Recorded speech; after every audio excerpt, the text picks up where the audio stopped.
Isaiah is telling King Hezekiah what God told him to say about his plans for Assyria and Judah. We're studying 2 Kings chapter 19, verses 26 to 37, and we'll pick up the story from there. I'm Ken Godevanis, and this is Digging for Scriptural Gems. While speaking to Hezekiah, God is indirectly addressing the king of Assyria. He says he planned ages ago, from ancient times, the text says, for Assyria to have Israel's fortified cities turned into ruins. Verse 26 tells us that God said this happened because the inhabitants of those cities weren't prepared and they were somewhat weak and thus were put to shame. But don't worry, God tells the king of Assyria in verse 27, I know where you live and everything that you do. In other words, God knows when the king sat down, when he went out or came in, and most importantly, God knew when the king raged against God himself. Now, here's a question for you. If God knows all that about those who don't follow him, he certainly knows it about those who do follow him. And in verse 28, he says, therefore, now he's talking to King of Assyria again, he says, therefore I will put my hook in your nose, and I will turn you back by the way which you came. This was an especially dramatic statement, because this is exactly how the Assyrians cruelly marched those whom they forced to relocate out of their conquered lands. They lined up the captives and drove a large fishhook through the lip or nose of each captive, strung them all together, and marched them. God said, I'm going to do the same thing to you. And all this because, quote, of your raging against me and your arrogance. Wow. Things don't look so good for those who mock God. Their time is coming. And we need to be careful we do not rage against him or mock him. God then turns his comments to Hezekiah, telling him how Judah will pass the next few years and how they will once again get stronger by taking root downward and be productive by bearing fruit upward. God's divine plan was that out of Jerusalem a remnant shall go forth and survivors shall come from Mount Zion. And God said this would be done by the zeal of the Lord. All that to say, the king of Assyria would not succeed in conquering Jerusalem. He might try, but he won't triumph because the Lord so declared it. God said he would defend it. But why? The answer comes in the second part of verse 34. Quote, to save it for my own sake and for my servant David's sake, end of quote. God not only takes his own divine plans into account, but those plans encompass his plans for us.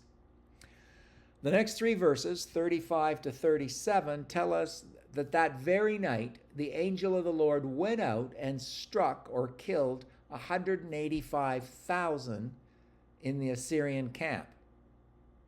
Now, seeing all the dead, King Sennacherib of Assyria returned home, and we're told he lived in Nineveh. There, one day, as he was worshiping in the house of his pagan god, two of his own sons, according to many Hebrew manuscripts and ancient versions, killed him with the sword, and they escaped into the land of Ararat. And another of the king's son, Esarhaddon, became king in his place. We're going to stop there and dig a little further. Now, it's not clear who the you in verse 25 is in the phrase, have you not heard? We know it is either the king of Assyria or the king of Judah. Although given verse 27, where God says, I know where you live, I would think it refers to the king of Assyria, the former. Most commentators believe that it is at verse 29 where the Lord now directs his words to Hezekiah, telling him how he will know or get a confirmation of all this that will occur in the future. In verse 35, the reference to when they got up in the morning is a reference to the Israelites and or the rest of the Assyrian army that wasn't killed, commentator Grogan has this to say, quote, Herodotus, that's a Greek historian by the name of, I should be able to pronounce that, Herodotus, recorded that one night Sennacherib's army camp was infested with mice or rats that destroyed the arrows and shield thongs of the soldiers. He probably got this tradition from Egyptian sources, and it could well be a somewhat garbled version of the event recorded here.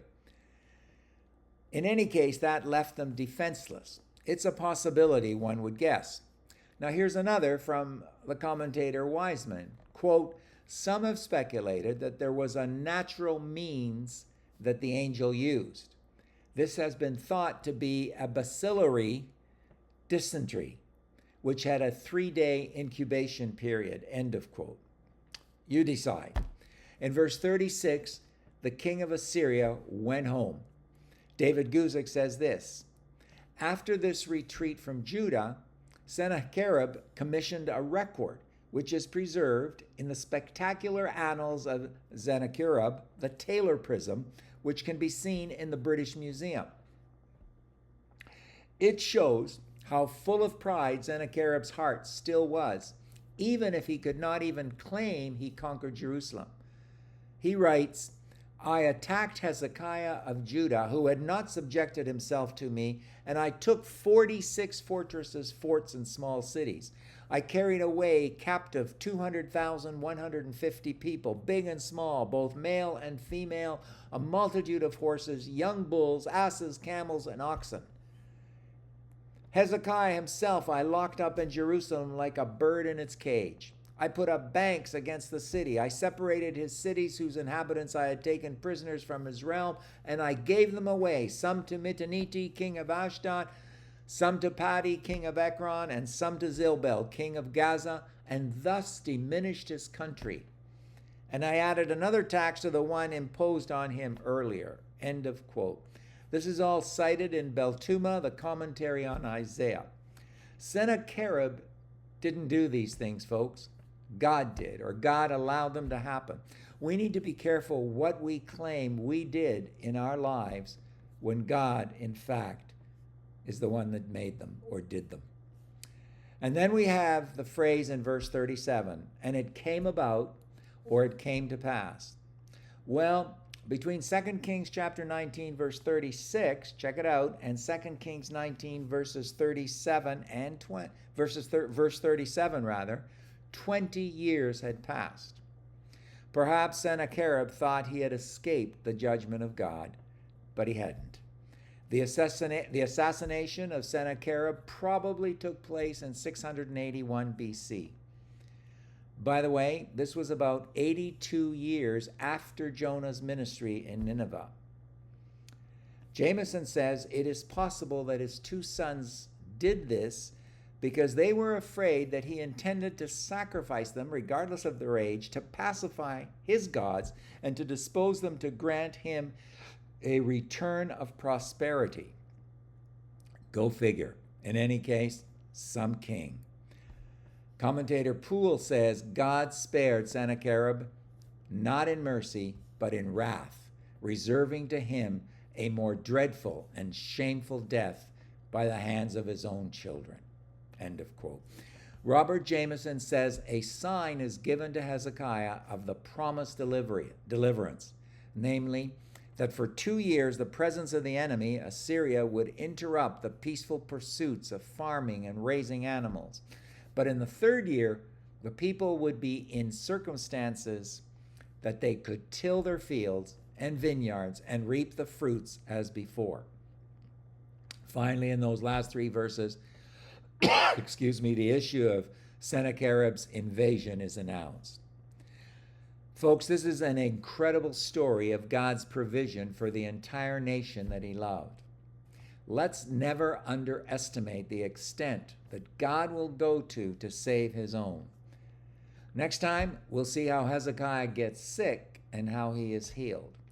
Join us for that. But in the meantime, if you like what you're seeing, please indicate so by liking the video you're watching And if you haven't done so already, please subscribe to our YouTube channel, Digging for Scriptural Gems. In the meantime, as I've always encouraged you to do, keep on studying the Word of God.